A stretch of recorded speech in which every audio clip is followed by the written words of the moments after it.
Día 189. Carta a los Tesalonicenses. Importancia del libro, estructura y cómo entenderlo. Cómo leer Primera de Tesalonicenses. En nuestra cultura hoy en día las imágenes seductoras y las presiones sexuales están en todo lugar. Pareciera que la situación no era muy diferente en Tesalónica. Nos enfrentamos a las mismas preguntas de la iglesia primitiva. ¿Cómo vivir una vida santa en medio de una cultura inmoral? Mientras luchamos por mantener una vida pura en una sociedad permisiva. Primera de Tesalonicenses nos provee pautas sólidas y una promesa alentadora. Dios hará que esto suceda, porque aquel que los llama es fiel. Primera de Tesalonicenses, capítulo 5, versículo 24. El corazón pastoral apasionado de Pablo se revela en su gozo y profunda preocupación por la iglesia tesalónica. Su confianza reposa en el poder de la palabra de Dios para transformarlos. Presta atención a la bella imagen del discipulado en el versículo 8 del capítulo 2. Deja que el amor te lleve a ti también a compartir el Evangelio y tu vida con los que el Señor pone en tu camino. Abarcándolo todo, esta es la realidad de ver la vida a través de los lentes de la eternidad. Busca instrucción en cómo la segunda venida de Jesús puede inspirarte a enfrentar un futuro incierto con gran esperanza y motivarte a vivir de forma agradable a Dios. ¿Por qué leer Primera de Tesalonicenses? Como ha ocurrido con cada miembro de la familia humana, los cristianos del primer siglo tuvieron que enfrentarse con su moralidad.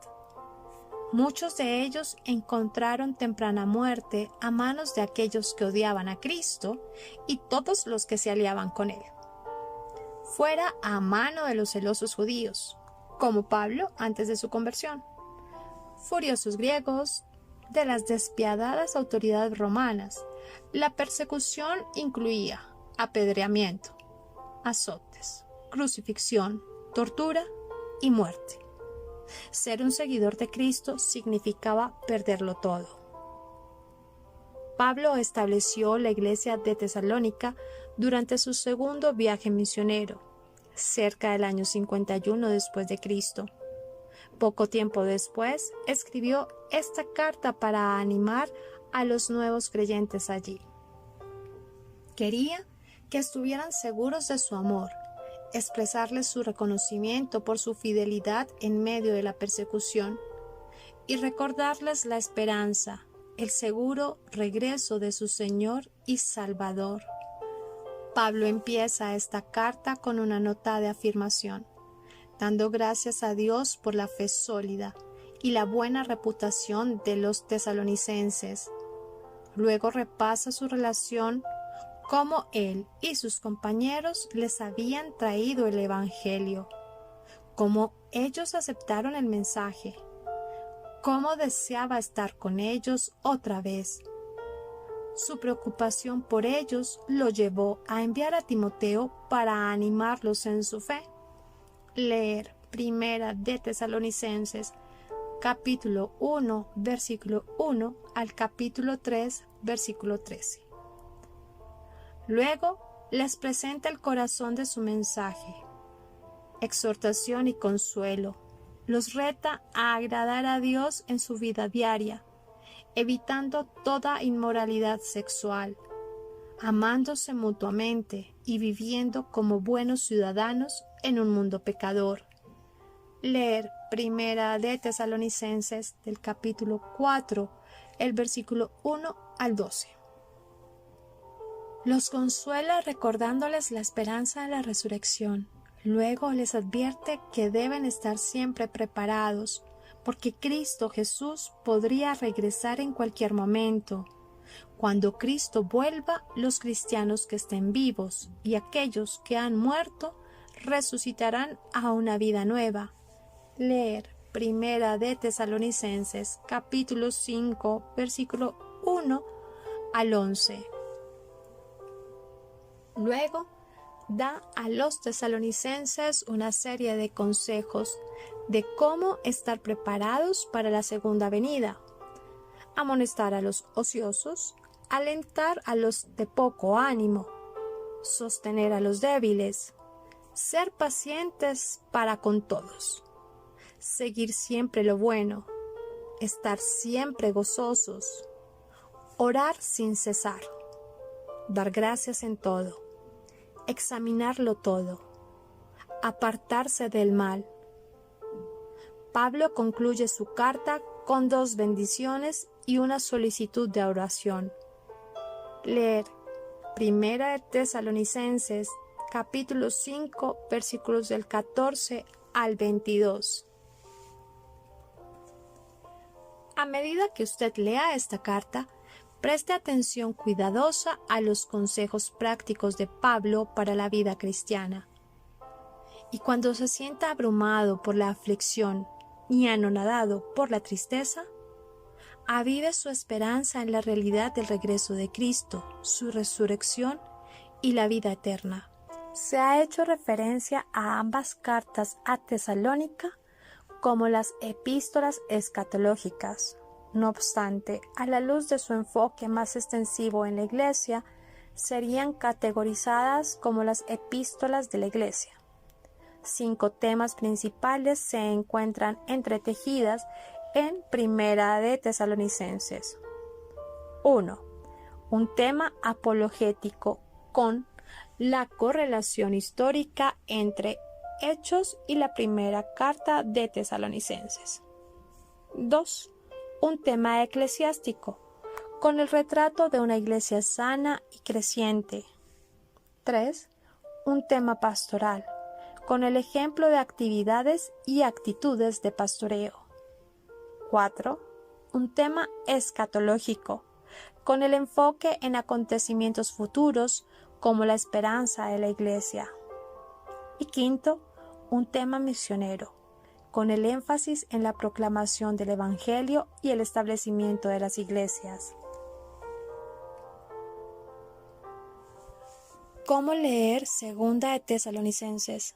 ¿Qué está sucediendo? A veces el mundo alrededor nuestro parece caótico e impredecible. Esta carta brinda algo estable, una perspectiva eterna con la cual podemos evaluar los estándares cambiantes de la sociedad. Las palabras de Pablo nos recuerdan que mientras el mundo avanza hacia su punto final, nuestra esperanza en la eternidad nos fortalece para vivir cada día en un ambiente anticristiano. El capítulo 1 anima a los cristianos que sufren persecución a perseverar en medio de las dificultades. Los capítulos 2 y 3 confrontan los falsos rumores que anunciaban que los últimos tiempos ya habían pasado. Estos capítulos revelan que deben ocurrir ciertas cosas antes del retorno de Jesús e instan a confiar firmemente en que Dios cumplirá su plan de redención. La Iglesia es exhortada a tener paciencia y firmeza y a perseverar fielmente en un servicio diligente hasta que Jesús regrese.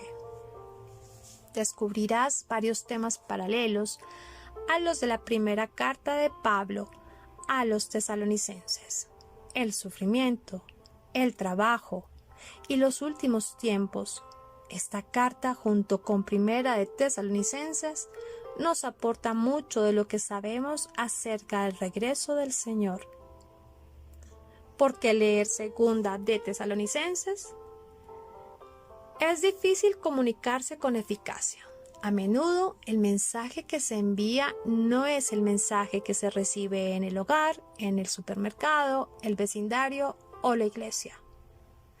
Aunque lo exprese o lo escriba claramente, las palabras pueden ser malinterpretadas y malentendidas, especialmente si son filtradas a través del tamiz de los prejuicios y los preconceptos. Pablo enfrentó este problema en los tesalonicenses. Les había escrito antes para ayudarles a crecer en la fe. para confortarlos y animarlos a través de afirmar la realidad del regreso de Cristo. Pero unos pocos meses después, sin embargo, llegó la noticia procedente de Tesalónica de que algunos habían malinterpretado las enseñanzas de Pablo acerca de la segunda venida. Su anuncio de que Cristo podría venir en cualquier momento hizo que algunos dejaran de trabajar y que se dedicaran solo a esperar, justificando su ociosidad con el mensaje de Pablo. El fuego se avivó con la persecución constante contra la iglesia. Muchos creyeron sin duda que estos tenían que ser el día del Señor. Actuando rápidamente, Pablo envió una segunda carta a esta joven iglesia. En ella amplía sus instrucciones acerca de la segunda venida y del día del Señor.